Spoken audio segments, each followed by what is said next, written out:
Hello friends, welcome to our YouTube channel Arijit study Q GK. তো যাদের কিন্তু double স্টারের স্বপ্ন আছে, অর্থাৎ সাব ইন্সপেক্টর র্যাঙ্কে পুলিশের চাকরি করার ইচ্ছা আছে, তাদের জন্য কিন্তু বিশাল বড় খুশির খবর চলে এসেছে। হ্যাঁ বন্ধুরা, ডব্লিউবিপিএসআইতে কিন্তু ভ্যাকেন্সি কিন্তু আবার বৃদ্ধি করে দেওয়া হয়েছে।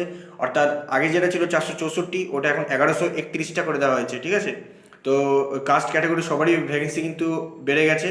টোটাল 1131টা, তার মধ্যে ইউবি এবি ভাগ করা ভ্যাকেন্সি আছে। ইউবিতে কিন্তু আছে ছেলেদের টোটাল ভ্যাকেন্সি 564টা, মেয়েদের আছে কিন্তু 248টা। আর ইউআর ক্যান্ডিডেটদের ছেলেদের আছে কিন্তু 254টা, মেয়েদের আছে 112টা। এটা হচ্ছে ইউবিতে। ঠিক আছে, 254 আর 112 ইউবিতে, আর এবিতে 144টা শুধুমাত্র ছেলেদের, 144টা। টোটাল 510টা কিন্তু ইউআর ক্যান্ডিডেটদের ভ্যাকেন্সি আছে। টোটাল নাম্বার অফ ভ্যাকেন্সি 510টা মতন। এটা শুধুমাত্র জেনারেলদের, বাকি এসসি এসটি ওবিসিদেরও আছে। তো তোমাদের যাদের সাব ইন্সপেক্টর র্যাঙ্কের স্বপ্ন আছে, তাদের স্বপ্ন পূরণ করার কিন্তু সঠিক সময় এখনই এসে গেছে। জয় হিন্দ।